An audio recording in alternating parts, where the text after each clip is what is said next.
Hey, what's going on, everybody? Juan Cristal is here, and who do we have here helping me out? Judah. That's right. We got Judah helping us out. Say All right. hi to me. Hi, Judah. Say hi to Judah. They'll say hi to you. Okay, so check this out, guys. We're going to be talking about Firewall. The reason why this installation is moved out of the way is because these guys are having to work on the firewall, and they had to move some of this stuff around. I know it's a little bit annoying because we've already paid and gotten some of the stuff done, but they're going to take care of it. Here's what we're talking about when we're talking firewall, ensuring that it gets done correctly, is that they want all this. You see how this is all sealed in this way, this way, this way? This is what the city wants to see when they send out their inspectors. They don't want any gaps between one side. This is a 1 hour firewall.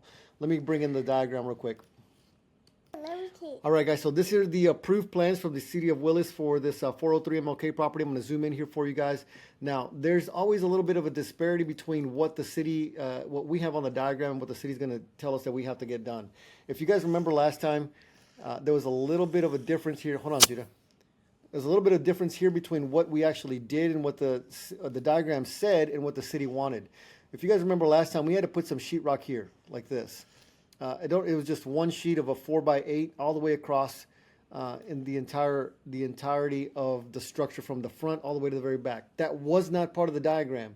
And I was trying to explain it to him that wasn't part of the diagram, didn't understand why we had to do it. He said that was part of the thing that we had to do. And so we just went ahead and did it just to save it. Curtis was asking, well, why did you put insulation all the way up here on the inside of this cavity? I didn't think that was part of the thing. Again, it's one of those things that the city sometimes says, hey, man, this is the way that we think that you should get this thing done in order to prevent the fire from going from one unit to the other. So we just comply. Honestly, for me, the insulation was a little bit less expensive than actually having to do all the other stuff that we did last time. So we just went ahead and did that. So I'm going to break it down here for you really, really quickly. This is not anything that you really need to get into the weeds about too much because it's not that big of a deal. Mostly the framers and the sheetrock guys are going to be doing this. So imagine you cut a cake, right? We're just looking at the side version of the house. If you were to cut this thing right down the middle, looking at it from this view, from the top down, is the bird's eye view here. We are looking at this wall right in the center. So this wall right here is considered the party wall or the firewall. And what that means is you want to prevent, if there's a kitchen fire here, you want to prevent it from going down that way or to the other unit, essentially, be able to prevent that for at least 1 hour. Now, the way it's tested in a laboratory, and they design these walls to be done a certain way so that that is the case. Now, we're looking over here, and basically here's what we got done. I like this design better because it's a little bit more cost effective, and what that means is just it's going to be a little bit less expensive than the other wall that we did last time.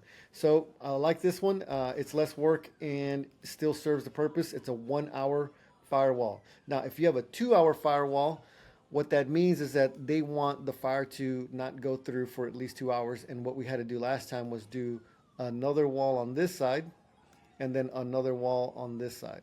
Okay. Yes, that costs more money. Yes, we have more sheetrock. Yes, we have more stuff, more wood, more labor, so on and so forth. Okay, so this is why we went with this one. I think we're going to be sticking with this one for a little bit of time because it actually is pretty easy to do, and it doesn't cost very much. So on the far left-hand side here, basically what we're looking at is a piece of 5/8 fire-rated gypsum board, and all that means is just sheetrock or type X sheetrock. That's what that means. Okay. Next, after that, we have the 2x6 studs. And those are, instead of using 2x4s, they're going to be a little bit wider. 2x6, that gives you the dimension that you need in order to prevent it from going from one side to the other for an hour. And 16 on center. So what that means is that if we go over here, there's supposed to be, we're looking at the bird's eye view, right? There's supposed to be a 2x6 here, 2x6 here, basically standing up that wall every 16 inches. So from this center point to this center point, there has to be 16 inches. That's what 16 on center means.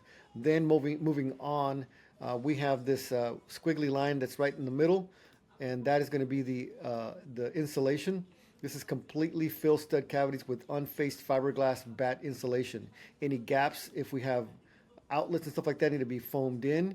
And then, of course, all of the sheetrock needs to be completely, have that mud and that tape on it so that there's no gap whatsoever. And this is extend fire partition to deck of roof. Again, this is not part of the design or the plan that we did, but we went all the way up because that's what the city wanted. So we went ahead and did that. Again, the top is the same thing, and that's what we ended up doing. So in the attic, we're gonna have blown-in insulation and all that kind of stuff. But so that's basically what that firewall is gonna be looking like. Okay, so going back to the pictures, again, this is the ceiling that we're looking at here, and then we're going to be up at the very top. So this is the ceiling of the inside of the unit, and that's going to be the attic area. So this is not finished yet. I was just taking some pictures just to kind of show you guys. This is kind of the finished product of what it looks like. I know it's super, super messy. It's kind of hard and working up there. Taking pictures of some of the sheetrock issues that we were having with the electric boxes. They were a little bit too far in. I talked to the electrician about it. He's going to fix that. It's not a big deal. We'll get that sheetrock cleaned up. But once you start, putting up the sheetrock, the property starts looking like an actual house, which is kind of cool. And then it gets a little bit darker in these rooms that don't have windows. Now that all this, sheetrock is up, then you can see here we're using some 12-foot by 4-foot sheetrock pieces. And the reason these guys like to use it because, as you can see here, they only have to do one sheet at a time, so it makes it a little bit easier.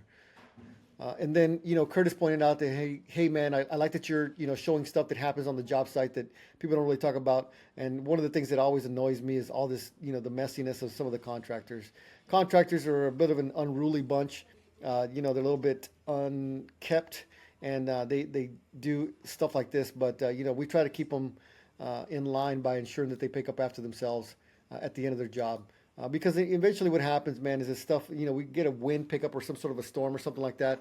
All this stuff ends up in somebody else's yard, and then we have to, deal with other neighbors having to work with them. All right, so here I just took a quick video. It's a little bit of a rainy day today, and you know, as you can see, these guys are like starting to do the mud on the firewall. Everything's getting done there. It's looking pretty good. I'm going to skip a little bit. I mean, you guys have seen what houses look like when, just the sheetrock is up. This is just the hanging phase, okay? This is all they're doing is putting up the sheetrock up on the walls. It's very crude. It's not a really skilled thing to do. It's not until you start doing the taping and the floating, the sanding, the texture until you get to some like skill level that you need to make it look good. So these are the corners. We normally use rounded corners, basically because it looks a little bit better. So all I mean by that is that, the contractors is like, hey man, what kind of corners do you want? I tell them we want rounded corners. It looks a little bit nicer. And so what they do is they leave the separation here so that they can put a little piece of plastic that comes around and gives it that nice little rounded corner look.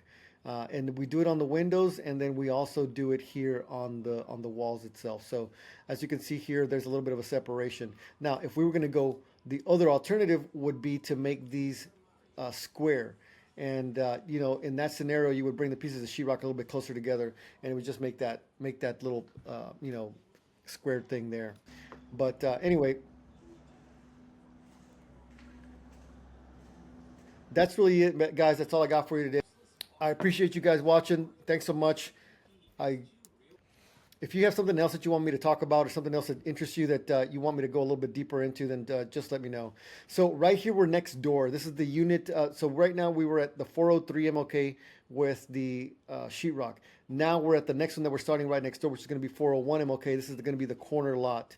So what happens here is that the dump truck is just bringing in tons of dirt. And this was yesterday, actually, because today was a rainy day. We weren't able to get this thing done. And so a couple of things here that we got to get done is going to be the compression and the flattening out of all this stuff. So basically what we're getting done here is that this massive machine here that weighs about 16,000 pounds, this thing is going to be just essentially going to be smashing down the dirt. And so the compression test is something that Curtis was also asking about. And what that does is just test how compressed this stuff is. So we just had rain. We're not going to be able to get this compression test done anytime soon, mostly because it's going to be way too wet. You need to leave it in the sun baking probably 2 or 3 days. You have to really pay attention to the corners. And at the bottom of this, because we had to dig all this up, you have to have solid dry ground to put this fill dirt on. So The city wants a copy of the compression test, and they're asking me for it, but we're just going to have to be patient and wait for that. But anyways, that's all I got for you guys today. Thanks so much for watching. I'll talk to you soon.